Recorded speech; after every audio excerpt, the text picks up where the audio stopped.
Vladimir Feijó, quero te ouvir a respeito dessas articulações, porque é quase que uma briga de um lado a outro, né? De um lado a gente tem o Palácio do Planalto querendo controlar ainda mais o orçamento, que é uma prerrogativa, claro, do Executivo.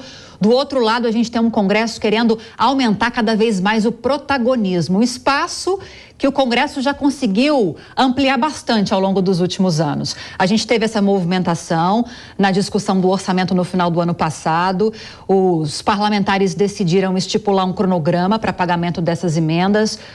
O Planalto não permitiu, o presidente Lula vetou esse trecho e agora ambos os lados aí querem chegar a um denominador comum, a um consenso. E aí essa ideia de se apresentar uma proposta a esse cronograma de emendas, o que seria algo viável nesse caso, para agradar pelo menos um pouco ambos os lados?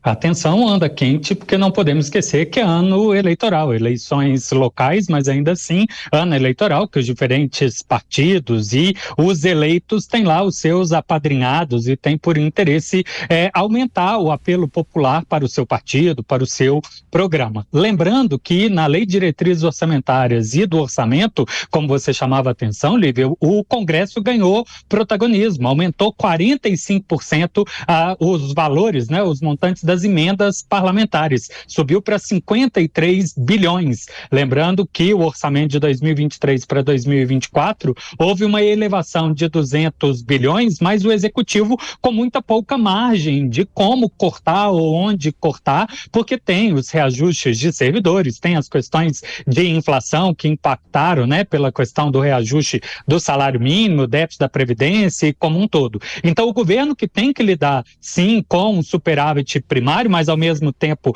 quer dar a cara do seu interesse, tem que lidar com o parlamentar ou os diferentes parlamentares que também querem protagonismo com os gastos. E como eu chamava a atenção, tem interesse de um cronograma para que esses investimentos, para que esses gastos gerem retorno aos olhos do cidadão antes da eleição, antes do processo eleitoral já se consolidar. Então é necessário negociar minimamente com o parlamento, afinal, de um lado, o executivo tem interesse de dar a cara ao seu PAC e os parlamentares também de continuar nessa cultura de determinar que tipos de gastos serão feitos em nome do povo brasileiro.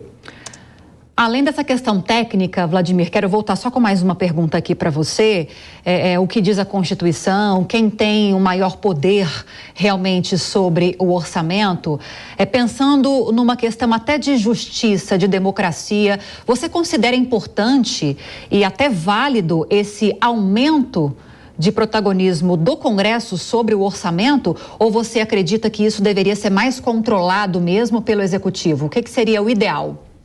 Eu sou crítico ao protagonismo do parlamentar em definir as obras, porque isso prejudica muito a independência e autonomia deles de uma das principais funções do parlamento, que é fiscalizar os gastos públicos. Porém, portanto, quando o parlamentar define qual é a obra, imagino eu que ele estaria em suspeição de fiscalizar se esse gasto foi bem feito ou não foi bem feito.